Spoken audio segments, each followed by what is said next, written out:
গত 17 বছর ওই স্বৈরাচার সরকার বাংলাদেশের বিরোধী মতের উপরে, বিরোধী দলের উপরে দমন, নিপীড়ন, নির্যাতন চালিয়েছে।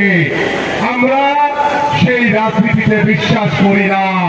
আমি দৃঢ়ভাবে বলতে চাই, আগামী ফেব্রুয়ারিতে যে নির্বাচন হবে, সেই নির্বাচনে বাংলাদেশ জাতীয়তাবাদী দল বিএনপিকে এবং আমার এই ঢাকা 16 আসন থেকে আমাকে ধানের শীষের প্রতীকে নির্বাচিত করলে, আমরা যদি সরকার গঠন করতে পারি, নির্বাচিত হয়, আমরা কখনো কোনো বিরোধী মতের উপরে জুলুম, নির্যাতন, নিপীড়ন করব না। এটা আমার ওয়াদা। এবং আমরা সকলে সমভাবে, আমরা একই ছাদের নিচে, একই পরিবারের মতো, একই প্রতিবেশী হিসেবে, আমরা ঐক্যবদ্ধ হিসেবে আমরা আমাদের প্রত্যেকটি সমাজকে সুন্দরভাবে গড়ে তুলব।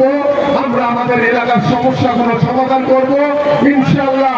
আমরা ঐক্যবদ্ধভাবে বাংলাদেশের জনগণের সমর্থন নিয়ে আমরা ইনশাআল্লাহ সামনের দিকে এগিয়ে যাব, এই প্রত্যাশা ব্যক্ত রেখে, এবং বর্তমানে দেশি বিদেশি যে সকল ষড়যন্ত্র হচ্ছে, সকল ষড়যন্ত্রকে ঐক্যবদ্ধভাবে মোকাবেলা করে আমরা সামনের দিকে এগিয়ে যাব।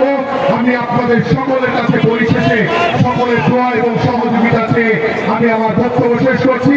ইনশাআল্লাহ আমরা অল্প কিছু করে আমাদের আজকের এই গণমিছিল শুরু হবে। আপনাদের সকলের উপস্থিতির মাধ্যমে আজকের এই গণমিছিলকে আমরা ইনশাআল্লাহ একটি শান্তিপূর্ণ সফল গণমিছিলে পরিণত করব, এই প্রত্যাশা ব্যক্ত রেখে আমি আমার বক্তব্য শেষ করছি।